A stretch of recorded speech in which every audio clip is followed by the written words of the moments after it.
I recently released an Ice Strike Monk video for Endgame that ticked all the boxes. 300k plus DPS, thousands of ES, 80% evasion, but I wanted more. I wanted even more DPS so I could face roll the tier 4 Pinnacle Bosses without engaging with their mechanics, and unless I dropped 10s or even 100 plus Divines on a God Roll staff, I was finding this to be very difficult, so I completely scrapped that build and created a new one. This is my stat stacking Ice Strike Monk that reaches over 500k DPS with just as much survivability. This allows us to defeat tier 4 bosses with ease whilst maintaining all the other benefits of the build. The best thing about this build in my eyes is that it isn't weapon dependent. It uses a standardized weapon that everyone can get pretty easily, so you should get consistent results with this setup. A lot of people in my previous build videos found that they couldn't replicate my damage because their quarterstaff just wasn't up to scratch, and they really struggled to find a good one within their budget. Also, the ceiling for this build is much higher than my previous setup.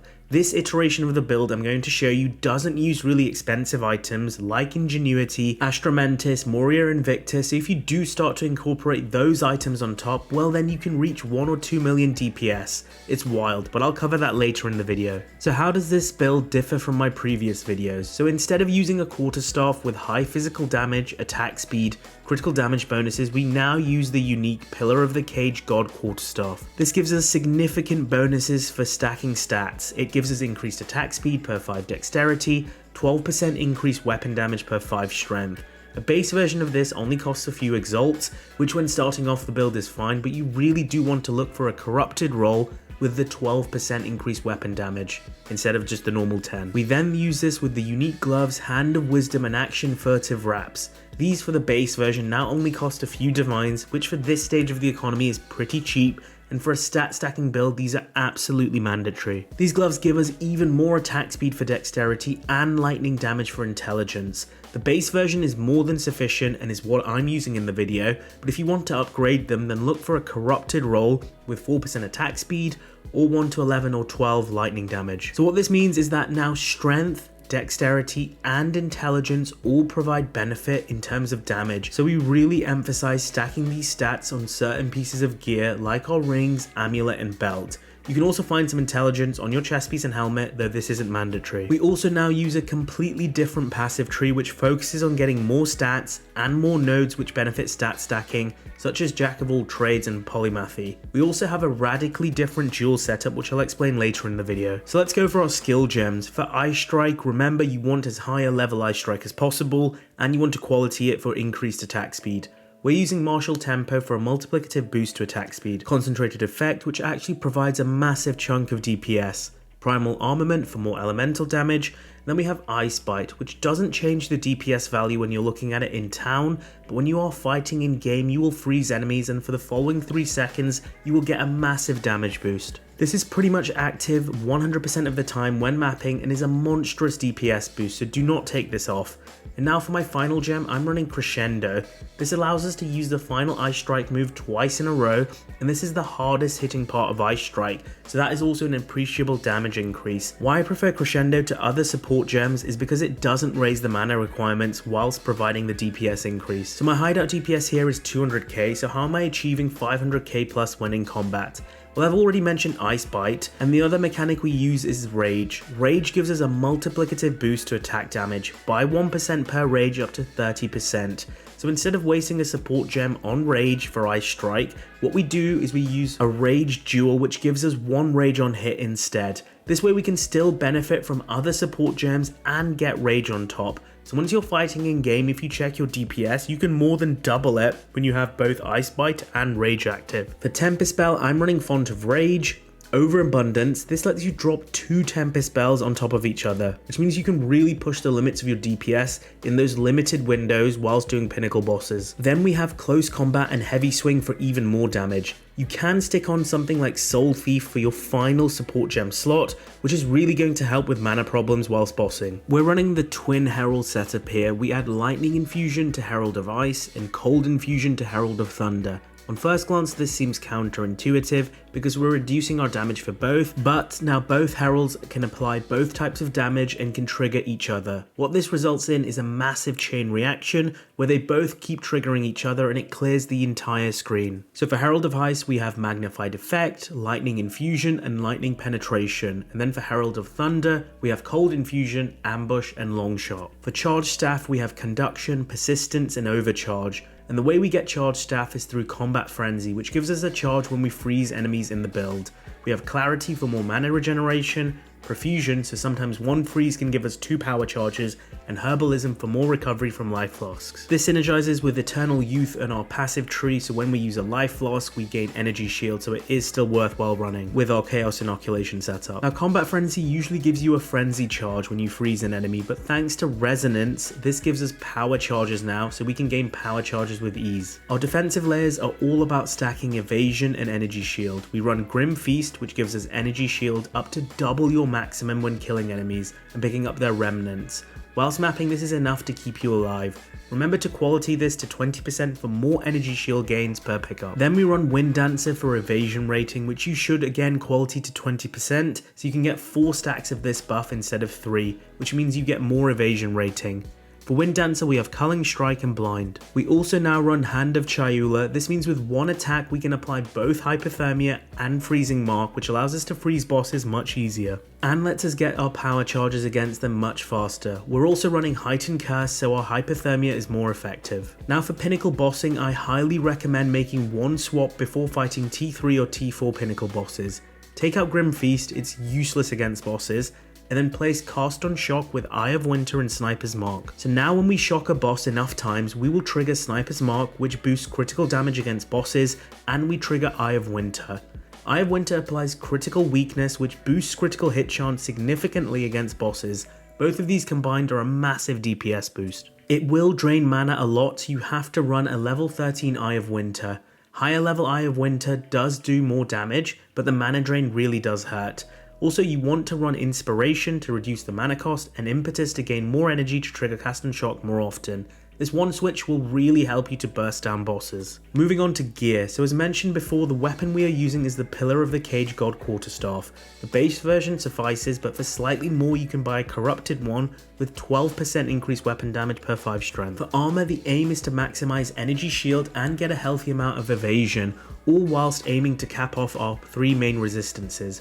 Remember, we have Chaos Inoculation in the build, so we don't need to worry about Chaos Resistance. Our helmet is a pure energy shield helmet with maximum mana, rarity, critical hit chance, intelligence, and resistances. Chest piece is Evasion Energy Shield Hybrid. The reason you want a hybrid chest piece rather than a pure ES chest piece is because we run the passive Spectral Ward, which gives us more energy shield from our body armor when we use evasion, so we get both benefits. The maximum life here is a waste because remember we're running Chaos Inoculation. Here you want resistances and intelligence as well. For your boots, you can go for pure energy shield boots or you can go for a hybrid roll. Aim for movement speed, resistances, mana, and rarity. The gloves are the Hauer gloves I've discussed before. When starting off this build, the base roll is more than good enough, but when you want to push it even further, get a corrupted roll with 4% attack speed or higher lightning damage, but that is a more expensive upgrade. For your rings, you ideally want triple stat rings, but these are very expensive, so instead we go for strength and intelligence on one ring, and then strength with dexterity on the other ring. Both of these rings also have a healthy amount of physical damage as well, and they have various resistances.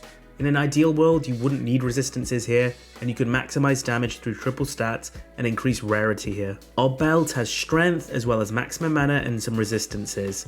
Our amulet has both strength, dexterity, and a high energy shield roll, as well as some cold resistance. Here I've anointed Spaghettification, which gives us 4% increased strength and 7% increased attributes. It's a pretty significant DPS boost for the build, but it does cost a lot to anoint this, so if you can't afford it, then go for something like Overwhelming Strike, which is a much cheaper anoint. Let's go over our passive skill tree, starting off with our Ascendancy nodes. You want to get Lead Me from Grace. This will give you all the spirit you need to be able to use all the buffs in this build.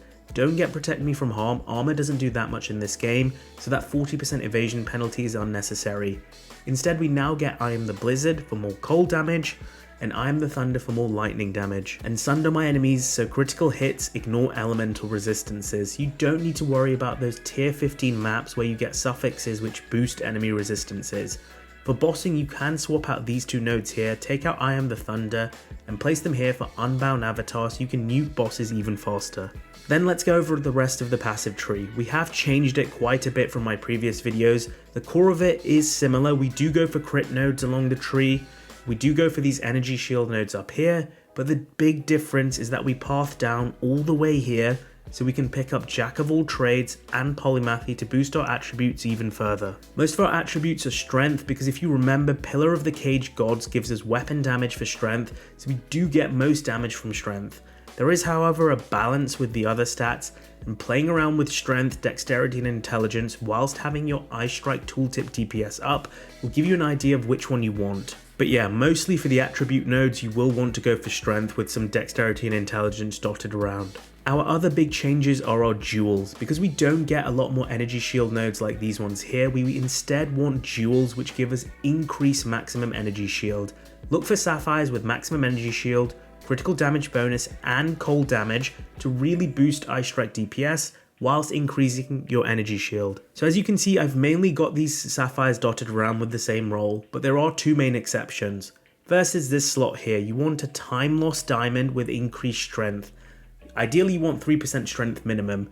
You can get a time loss diamond with a higher strength roll or with a double stat roll, so something like strength and dexterity or strength and intelligence, but these are going to be more expensive. And then down here we place a controlled metamorphosis diamond, and again you want a very specific roll. You want one with a large ring. You need to make sure it's large, not medium large or very large or small, so we can pick up these passive nodes like Proficiency, Falcon Technique, and Bestial Skin without pathing towards them. You then want a diamond with the least penalty to all elemental resistances. Ideally you want one less than 10%. The chaos resistance penalty doesn't matter because we're using chaos inoculation. There are some other expensive jewels you can add to the build, but I've left them out for the purposes of a budget stat stacking build. One is the Megalomaniac jewel, which you can roll for 1, 2 or even 3 or 4 passive skills, so you don't need to path towards them. For a stat stacking build like this, you can get jewels with Spaghettification, Blurred Motion or Insightfulness, which provide huge bonuses to stats, but these can be very expensive for a more budget setup. A cheaper affix is Heavy Weaponry, which gives 15 strength and 15% increase to melee damage. I actually managed to get a relatively cheap jewel with 2 useful affixes, Heavy Weaponry and Versatile Arms. Versatile Arms provide stat bonuses to both strength and dexterity. So with this jewel, I lose the energy shield from my Sapphire, but I do gain a near 20k DPS increase, and it only cost me a few divines. The other really expensive jewel to get, which lets you get a ton of energy shield, is the Heroic Tragedy Timeless jewel, and you want the Varana roll, the number doesn't matter. What this does is if you place the jewel right here, it will change this keystone, Dance with Death, into Circular Teachings, which gives you 1% increased energy shield per 2 strength. I'm running a fairly budget stat stacking build, so I only have 428 strength, but even that is a whopping 214% energy shield bonus, which is ridiculous. It does become more powerful the more strength you can stack, so with a high-end build you can reach something like 800, 900 or even 1000 strength, so this jewel will get more and more valuable the more stats you can stack. This one jewel alone will add somewhere between 2000 to maybe even 4000, 5000 energy shield onto your build. It's pretty ridiculous for survivability. The other big items I would chase for this build are an Ingenuity Belt. This will give us even more bonuses from our rings, which boost damage even further. This becomes even more important when you can afford triple stat rings. The Ingenuity Belt, even an averagely rolled one like this one here, with average rings is a massive boost to your DPS, as you can see. My DPS jumps from 200k to 270k. Of the higher budget items, I would definitely target this belt first. Then you can improve your rings pretty easily as well to hit higher damage and resistance caps. But yeah, definitely go for an Ingenuity Belt first. Other items to chase include a Moria Invictus with increased percentage attributes and percentage all resistances or global defenses. But yeah, I probably wouldn't go for this before you have a Varana jewel because you will lose a lot of energy shield by going for a Moria Invictus. Then get a Corrupted Hour with 4% attack speed and higher lightning damage. The final item to chase is probably the Astramentis Amulet, which literally does double your DPS Honestly, it will take it from like 500k to like a million. That's how much of a stat increase it provides, but it is extremely expensive, starting around 200 divines. So that is the final chase item to go for. If you add even some of these upgrades, you can really get way more stats into the build and further boost damage, whilst the Verona Jewel takes care of your energy shield with ease. This will probably result in a build with near 1 million DPS with Ice Strike and around 8,000 energy shield, which is pretty crazy. So there you have it. That's my stat stacking Ice Strike build for the Monk that has a much higher ceiling than my previous builds. The video and the Mobalytics guide should help you get started with this stat stacking build with a relatively budget setup, but once you start adding those higher tier items and jewels, you'll really see it skyrocket to new levels. If you enjoyed what I talked about today, remember to smash the like button and subscribe to the channel for more Path of Exile builds. I'm Mr. Ronit, and that's it for today. Peace out, guys.